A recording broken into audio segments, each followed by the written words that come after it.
ছয় দশকের অপেক্ষা শেষে এবার সত্যিকারের অগ্রগতির দ্বারপ্রান্তে দাঁড়িয়েছে পদ্মা ব্যারেজ প্রকল্প। পানি সম্পদ মন্ত্রী শহীদুদ্দীন চৌধুরী জানিয়েছেন, প্রকল্পের ডিপিপি পরিকল্পনা কমিশনে পাঠানো হয়েছে এবং প্রস্তাবিত ব্যয় নির্ধারণ করা হয়েছে ৩৩,৪৯৭ কোটি টাকা। বাস্তবায়নকাল ২০২৬ থেকে ২০৩৩ সাল। আগামী বুধবারের একনেক সভায় প্রকল্পটি উপস্থাপন করার জন্য তালিকাভুক্ত করা হয়েছে বলে সংশ্লিষ্ট সূত্র নিশ্চিত করেছে। মনে করা হচ্ছে, এই প্রকল্পের মাধ্যমে দীর্ঘ ৫ দশকের অপেক্ষার পালা শেষ হতে যাচ্ছে বাংলাদেশের উত্তর পশ্চিমাঞ্চল ও পশ্চিমাঞ্চলের মানুষের। ১৯৭৫ সালে ভারত ফারাক্কা ব্যারেজ চালু করলে বাংলাদেশে পদ্মার পানি প্রবাহ মারাত্মকভাবে কমে যায়। ঈদ আসবে, সাথে ক্যাশব্যাকও আসবে। নিজের বা প্রিয়জনের জন্য কেনাকাটায় এবারও নগদ পেমেন্টে পাচ্ছেন দারুণ ক্যাশব্যাক। তাই যাই কিনুন, পেমেন্ট করুন নগদে। হিসনা, মাথাভাঙা, গড়াই, মধুমতি, চন্দনা, বারাসিয়া, ইছামতি ও বড়াল নদী শুকিয়ে গেছে। পানি সম্পদ বিশেষজ্ঞ মাহমুদুল হুসাইন খান বলেছেন, ফারাক্কা ব্যারেজের ফলে আমাদের কিছু এলাকা মরুভূমি হয়ে গেছে। প্রকল্পটি বাস্তবায়ন হলে দেশ বাঁচবে। পানি সম্পদ মন্ত্রী জানান, প্রধানমন্ত্রী তারেক রহমান নির্বাচনের আগে রাজশাহীতে এই প্রকল্প বাস্তবায়নের যে প্রতিশ্রুতি দিয়েছিলেন, সরকার তা অগ্রাধিকার ভিত্তিতে পূরণ করতে যাচ্ছে।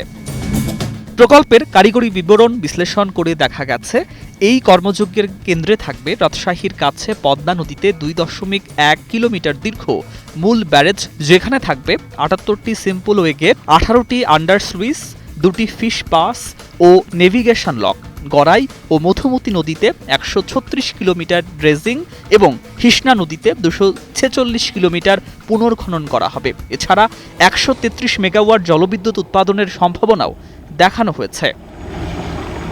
বাস্তবায়িত হলে দেশের প্রায় ৩৭% মানুষ সরাসরি উপকৃত হবে। সুন্দরবনে স্বাদু পানির প্রবাহ নিশ্চিত হবে এবং খুলনা, সাতক্ষীরা, বাগেরহাটে লবণাক্ততা কমে আসবে। বাংলাদেশ এমন এক সময় এই প্রকল্প পাশ করতে যাচ্ছে যখন এই বছরই ভারতের সাথে গঙ্গা চুক্তির মেয়াদ শেষ হতে চলেছে। তথ্য বলছে, ১৯৯৬ সালের গঙ্গা পানি বণ্টন চুক্তির মেয়াদ ২০২৬ সালের ডিসেম্বরে শেষ হচ্ছে। ঠিক এই মুহূর্তে পদ্মা ব্যারেজ অনুমোদনের দিকে যাওয়া কূটনৈতিক মহলে এটি একটি গভীর কৌশলগত বার্তা হিসাবে দেখা হচ্ছে।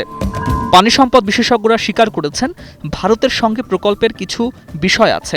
এটাই আগের ২ দফা একনেকে বাদ পড়ার প্রধান কারণ ছিল। কিন্তু এবার প্রেক্ষাপট বদলে গেছে। পশ্চিমবঙ্গে বিজেপির জয়ের পর কেন্দ্র ও রাজ্যে একই দল ক্ষমতায়, তাই তিস্তা ও গঙ্গা চুক্তি নবায়নের সুযোগ তৈরি হয়েছে। একই সাথে পররাষ্ট্রমন্ত্রীর চীন সফর ও প্রধানমন্ত্রীর সম্ভাব্য ভারত সফরের আগে এই প্রকল্প অনুমোদন, ঢাকা যে পানি কূটনীতিতে এখন আত্মবিশ্বাসী অবস্থানে দাঁড়িয়েছে, তা আরও সুস্পষ্ট সংকেত।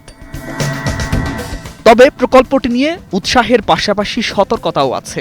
এর অর্থায়নের উৎস, মধ্যমেয়াদী বাজেট কাঠামো ও ভূ রাজনৈতিক বাস্তবতা গভীরভাবে যাচাই করা জরুরি বলে মনে করছেন বিশ্লেষকরা। তবুও বাংলাদেশের ইতিহাসে এই প্রথম ফারাক্কার সরাসরি প্রতিক্রিয়া হিসাবে একটি মেগা অবকাঠামো প্রকল্পকে রাষ্ট্রীয় অগ্রাধিকারে রাখা হচ্ছে, যা বাংলাদেশের মাথা উঁচু করে চোখে চোখ রেখে কথা বলার ইঙ্গিত দিচ্ছে। News desk, ২১ television.